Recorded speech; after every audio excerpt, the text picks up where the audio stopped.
오늘 아침 뉴스의 맥을 짚어드리는 시간 뉴스연구소, 오늘도 두 분의 연구위원 함께합니다. 경향신문의 박순봉 기자 그리고 김준일 시사평론가, 어서 오십시오. 안녕하세요. 일단 날씨 속보부터 좀 전하고 가겠습니다. 지금 충청권에 산사태 위기경보 최고 단계인 심각 단계가 발령되어 있다는 속보 들어와 있고요. 또 중대본은 증산교 하부도로가 침수돼 있고 양방향 교통통제에 나섰다는 소식도 전하고 있습니다.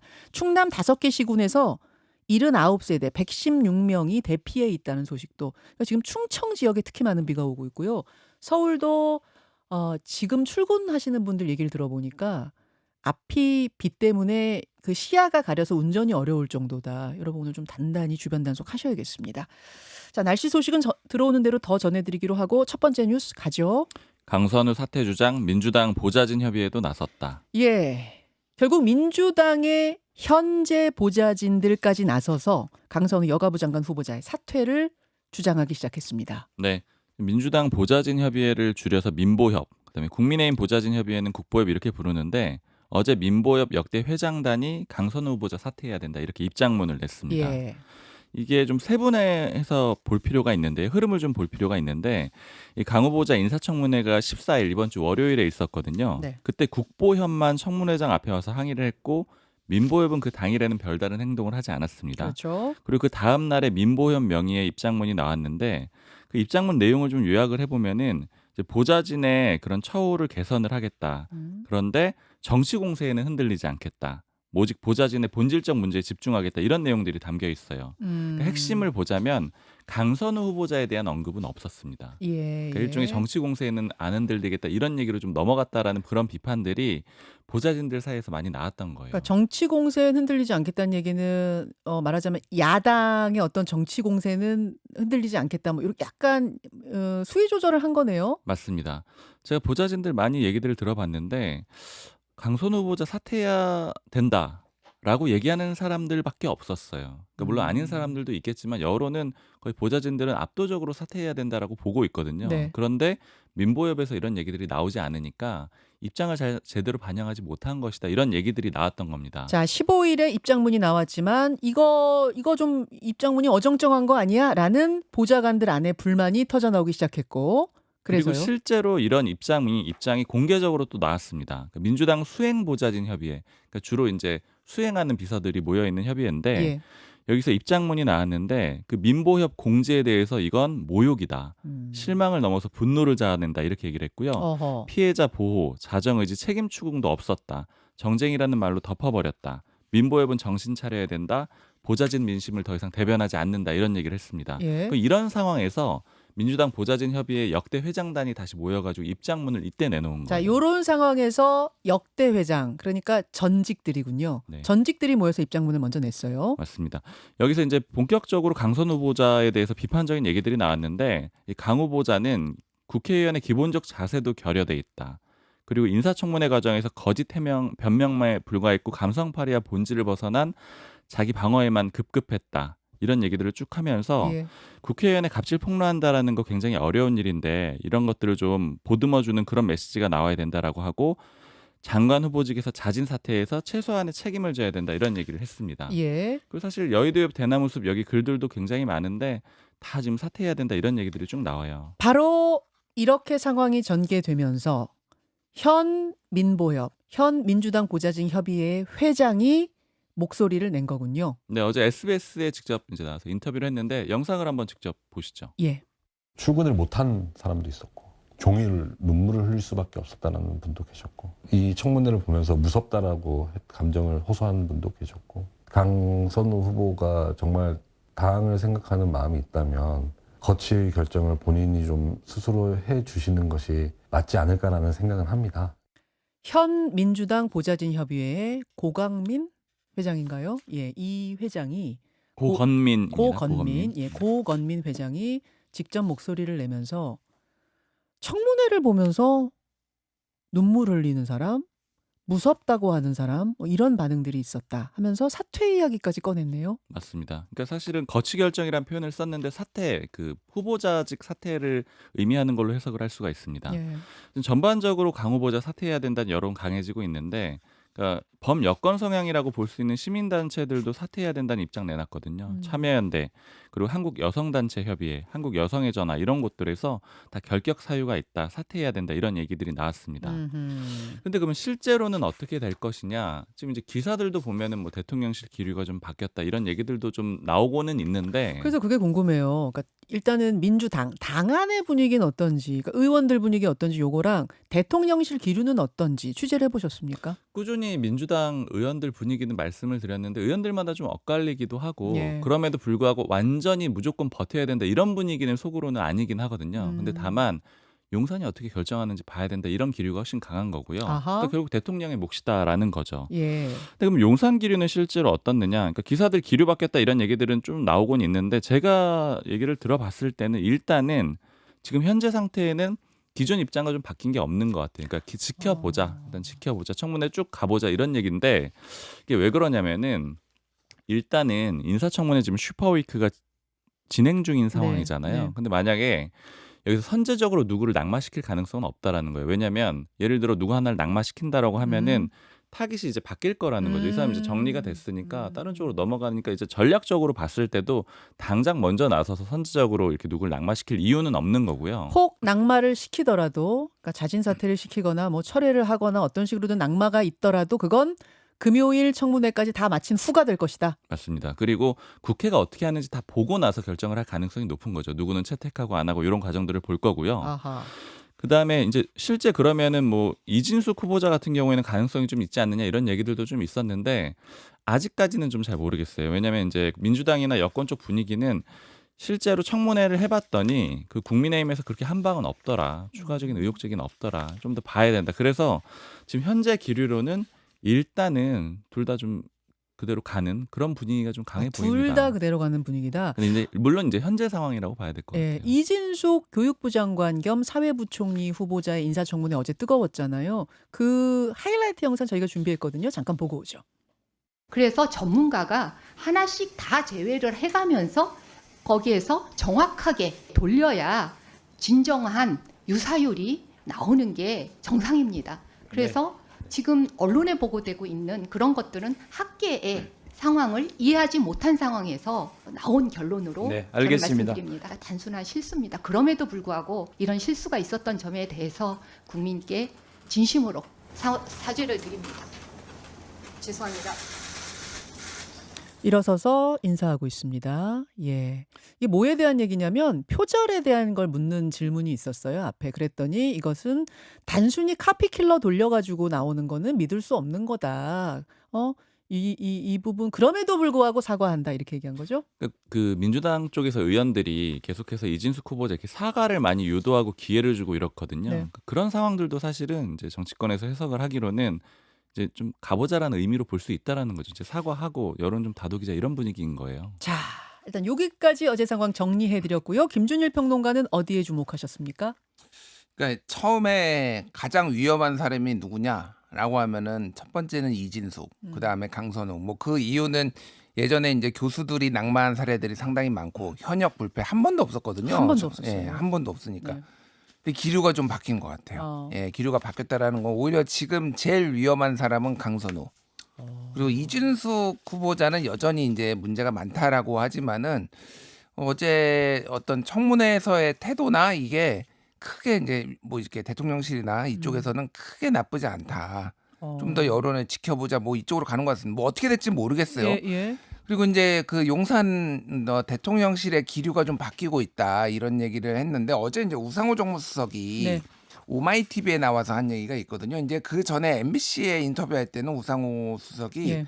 그냥 청문회를 좀 지켜보자는 입장인데 지금 어제는 굉장히 안 좋게 흘러가는 걸 대통령에게 보고하고 있다. 여론이 굉장히 안 좋게 흘러가는 걸 대통령에게 보고하고 있다. 대통령도 여론 안다. 그런 거죠? 예, 뭐 그건 비슷해. 그러니까 청문회를 끝나보고 판단해야 된다. 예. 뭐 요거는 맞는데 이런 얘기를 직접 언급할 정도까지 이제 여론 상황을 좀 예의주시하고 있다. 그러니까 초반에 이제 이거를 그러니까 낙마를 하는 것도 부담이 되지만은 임명을 했을 경우에 개혁 동력이라든지 이런 것들이 대통령 국정수행 지지율에 영향을 주면서 좀 떨어질 수도 있다는 우려가 있는 것 같고 오늘 언론들에 보면은 7군데가 딱 이진숙, 강선우 물러나라예요. 그러니까 사설이? 사설이. 어. 예, 사설이.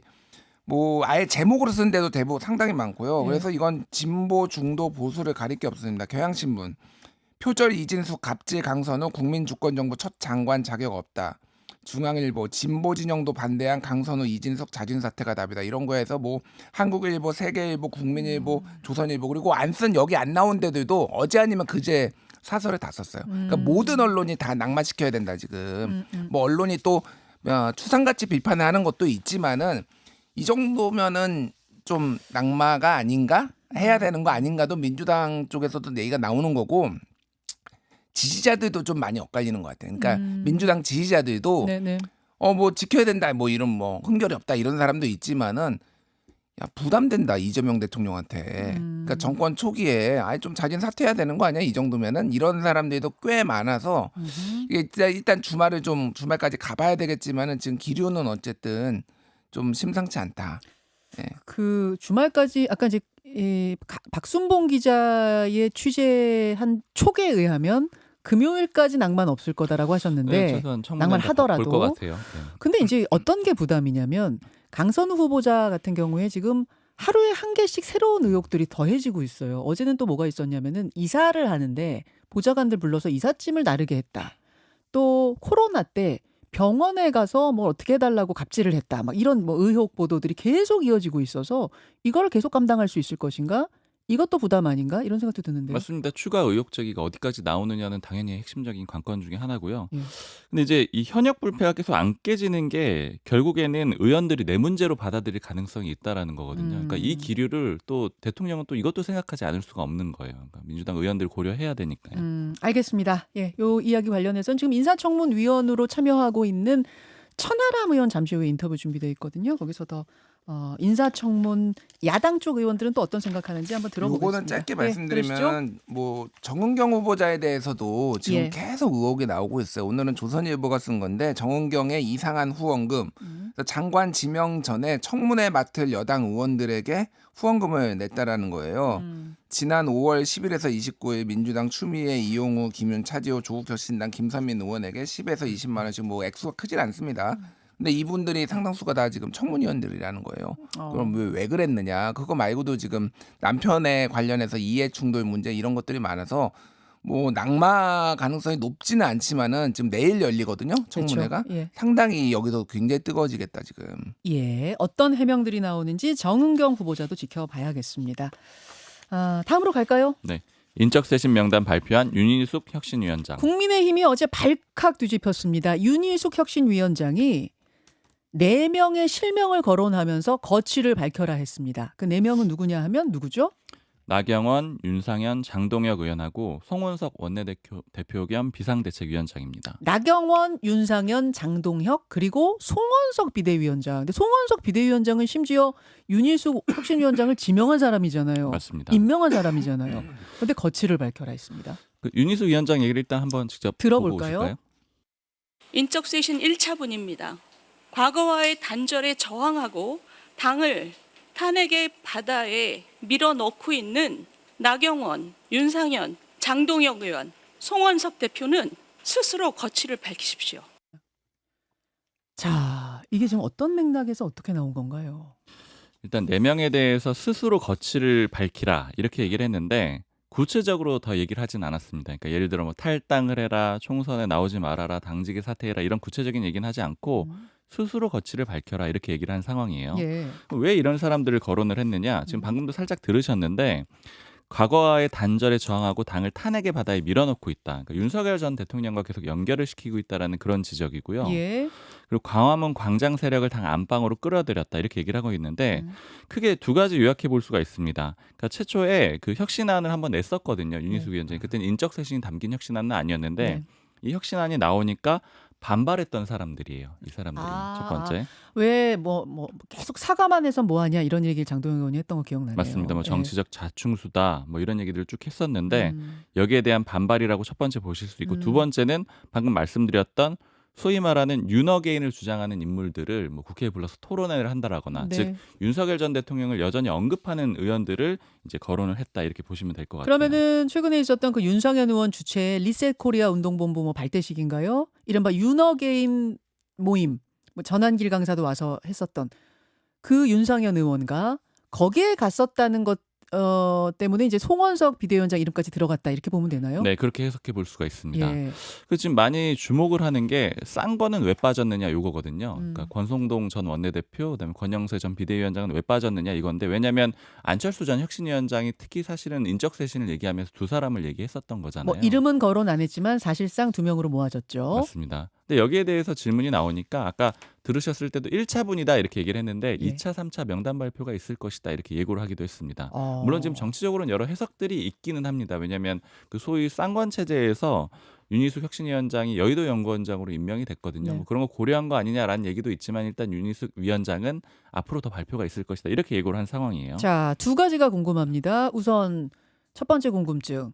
그 지목된 당사자들 지금 반응이 어떤가요? 뭐 당연히 예측했듯이 수용 가능성이 없다라는 그런 입장을 내놨는데 장동혁 의원은 어제 바로 페이스북에 글을 썼는데 이거 오발탄이다. 그러니까 딴 데다 쏜 거다. 그러니까 지금 사퇴해야 될 사람은 강선우 후보자, 이진숙 후보자다. 그러니까 요약하자면 왜 내부에 공격을 하느냐 이런 얘기를 볼 수가 있고 지금 여당을 공격해야지 왜 내부 총질하냐 이 얘기예요? 네. 그리고 윤상현 의원은 역시 페이스북에 글을 썼는데 저를 먼저 혁신위로 불러달라 답하겠다. 이렇게 얘기를 합니다. 어허. 뭐 적극적으로 방어하겠다는 입장이고요. 그러네요. 송원석 비대위원장은 거취 표명 언급은 없었는데 그냥 좀 원론적인 얘기를 했어요. 혁신위 방안에 대해서 최대한 의견 모아서 수렴하는 과정이다라고 했고요. 다만 아까 행사 갔던 거에 대해서는 오해라는 그런 입장을 내놨습니다. 그러니까 지금 원내대표 겸 비대위원장이다 네. 보니까 의원들 주관하는 행사에 쭉 갔었고 무슨 내용인지 사전에 모르고 갔다가 금방 나왔다라는 거예요. 이제 그런 비판은 좀 오해다 이런 입장은 내놨습니다. 그러면 윤인숙 위원장이 사실 나는 칼자루 쥐지 않았다 뭐 이런 얘기하면서 조금 이제 인적 쇄신하고는 거리를 두는 느낌이었는데 왜 이렇게 갑자기 강하게 나오는 건가? 요거 하나랑 만약 대상들이 수용하지 않으면 그럼 그 다음은 뭔가 궁금해요. 그러니까 당내에서 그 혁신안에 대해서 반발이 나왔던 게 첫 번째 요인인 것 같고요. 그다음에 거기에 더해가지고 뭐 아까 짚어들었던 얘기들인데 윤석열 전 대통령이 계속해서 소환되는 그런 상황이 있었잖아요. 그러니까 여기에서는 칼을 꺼내 들어야 되겠다 이렇게 좀 판단을 한 걸로 보이고요. 문제는 말씀하신 그 실효성인데 일단은 윤희숙 위원장은 당원 소환제 이런 것들을 좀 검토하고 있는 걸로 보이는데 즉 당원들의 힘을 가지고 의원들을 좀 인적 쇄신을 해보겠다 이런 판단을 한 걸로 보이는데 네. 가능성이 좀 높아 보이진 않습니다. 왜냐하면 안철수 전 혁신위원장 사례하고 마찬가지잖아요. 특히 어제 국민의힘 모 관계자가 하는 얘기가 좀 인상적이었던 게 정치판에서 혁신이라는 게 내용으로 하는 게 아니고 세력으로 하는 거다. 세력으로 할 때 민심이 바탕이 되는 세력으로 하는 건데 지금 윤희숙 위원장은 세력이 없다. 새가 없다. 특히 지금 윤희숙 위원장이 어제 했던 얘기 중에서 네. 그 개파 활동하지 말라고 하면서 친한계도 좀 공격을 하거든요. 예, 예. 그러면 이제 친한계도 사실은 우군이 되긴 좀 어려운 구조잖아요. 그러니까 이제 어. 당내에서 이 받쳐줄 사람이 없고 그러다 보니까 이거 공연불로 끝나는 거 아니냐 이런 얘기들이 나오고 그다음에 특히 자기 정치다 이런 공격들을 많이 받을 거라고 보고 있습니다. 자, 김준일 평론가. 네. 어제 이 발표와 분위기들 어떻게 보셨어요? 약간 급발진 느낌이 좀 있었어요. 그러니까 이게 그러니까 왜 이 사람들이냐 그러니까 이 네 명을 이제 합쳐가지고 뭐 나윤 뭐 나송 뭐 헷갈린다. 나윤 장송, 예, 나윤 장송 예. 예, 이렇게 나경원, 윤상현, 예. 장동혁, 송원석. 그러니까 예. 광화문 광장 세력을 당 안으로 안방으로 끌어들였다라는 것을 얘기를 했거든요. 쉽게 얘기하면 윤상현 의원 최근에 리셋코리아 무슨 토론회 그리고 장동영 의원도 뭐 보수 뭐 재건의 길 토론회 전환기 씨 불렀어요 둘 다. 네네. 그래서 이것 때문에 지금 언론에서 엄청 두드려 맞았거든요. 네, 네. 이 얘기를 좀 한 것 같아요. 그러니까 쌍권이 빠지고 지금 이게 거기에 송원석 비대위원장은 당 지도부를 데리고 윤상현 의원 토론에 예. 참석을 했으니까 이거는 당 지도부가 아직도 부정선거 음모론 윤어게인 여기에 선 긋지 못한 거냐 그 책임을 물은 것 같습니다. 네. 그러니까 이해는 뭐 그러니까 맥락은 이해가 가는데 좀 뜬금없다라는 게 예. 이게 이제 이렇게 하면은 물론 이제 하도 다 되는 게 없으니까 뭐 이렇게 좀 질른 측면도 있지만은 이게 이제 이번 주 일요일에 의총에서 이제 혁신안을 받을지 그러니까 내일 한번 4차 회의가 있고 혁신위가 네. 그러면 사실상 정리가 어느 정도 되면은 이제 이번 주 일요일이 좀 그 분수령이 될 것 같아요. 이게 논의가 될 텐데 이게 혁신안이 받아질까? 그러니까 이거는 실효성 부분 역시. 실효성 부분이에요. 결국은 이제 이것도 또 하나의 이제 인적 청산에 대한 하나의 목소리가 또 나오고 그냥 당만 부글부글하고 진척되는 건 아무것도 없고. 그러니까 여러 가지로 좀 좌충우돌하고 있고 자기 정치 얘기도 좀 많이 나오고 있고요. 아니 근데 예. 아니 인적 쇄신에 대해서 신중하게 얘기할 때는 왜 이렇게 신중해 이렇게 비판들을 하고 그래서 실명 거론하면서 거치 결정하라 했더니 또 왜 이렇게 급발진해 이렇게 하면 그 윤희숙 위원장은 뭐 어떻게 하란 소리예요? 그것도 맞죠. 예, 그것도 맞는데 할 수 있는 걸 다 해보는 거죠. 뭐. 할 수 있는 게 별로 없다라는 게 좀 안타까운 상황이에요. 그러니까 쉽게 얘기를 하면은 그치. 아까 말씀드렸다시피 예. 세력이 부족하다 보니까 예, 힘을 세력이- 모아 뭘 할 수 그래서 없는. 진짜 저는 사실 이 4명보다 예. 개파 활동 금지가 서약서 다 써라.